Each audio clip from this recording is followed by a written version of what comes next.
વધીએ, ખાસ કરીને આવતીકાલે HDFC લાઈફ પોતાના પરિણામ રજૂ કરવા જઈ રહ્યા છે અને કેવા નંબર્સ અહીંયાથી અપેક્ષિત છે જાણીએ. સહયોગી શ્રદ્ધા આપણી સાથે જોડાઈ ગયા છે.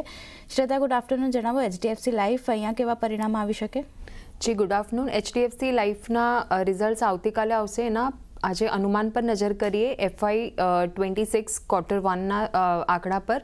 તો સૌથી પહેલાં પેટની વાત કરીએ તો Q1માં 490 કરોડ પેટ આવવાની સંભાવના છે એઝ કમ્પેર ટુ જે પાછલા વર્ષના Q1માં 480 કરોડ હતા.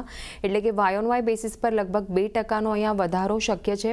GPIની વાત કરીએ તો 15,350 કરોડ આંકડો જોવા મળી શકે છે એઝ કમ્પેર ટુ 12,810 કરોડ. એટલે અહીંયા પણ લગભગ 20%ની અપસાઇડ શક્ય છે વાય ઓન વાય બેસિસ પર. અને ન્યૂ બિઝનેસ AP ની વાત કરીએ તો 3,270 કરોડ થવાની સંભાવના છે, જે પાછલા ક્વાર્ટરમાં 2,870 કરોડ હતા. એટલે કે અહીંયા 14%ની અપસાઇડ જોવા મળી શકે છે. વેલ્યુ ઓફ ન્યૂ બિઝનેસ જોઈએ તો 850 કરોડ જોવા મળી શકે છે, પાછલા ક્વાર્ટરમાં જે 720 કરોડ હતા. એટલે અહીંયા લગભગ 18.5%ની અપસાઇડ શક્ય છે. AUMની વાત કરીએ તો 3,63,200 કરોડ જોવા મળી શકે છે as compare to 3,10,200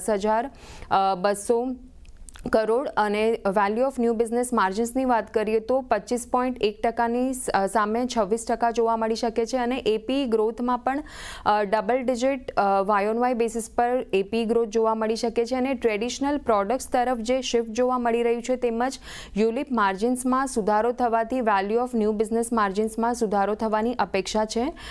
product mix stable એટલે કે સ્થિર રહેવાની અપેક્ષા છે. અને હવે ફોકસ ક્યાં રાખવાનું રહેશે તો કંપનીના ડિસ્ટ્રીબ્યુશન મિક્સ, એમાં જે HDFC બેંકનો શેર છે એના પર, કંપની તરફથી આઉટલુક આપવામાં આવશે એના પર, અને કંપનીના માર્જિન્સ, અને સાથે જ બેંક અને એજન્સી ચેનલ દ્વારા જે સેલ્સ પરનું ગાઈડન્સ આપવામાં આવશે તેના પર ફોકસ રાખવાનું રહેશે. જી, આભાર શ્રદ્ધા આપનો સમગ્ર માહિતી આપવા માટે. તો જે રીતે જોઈ રહ્યા છે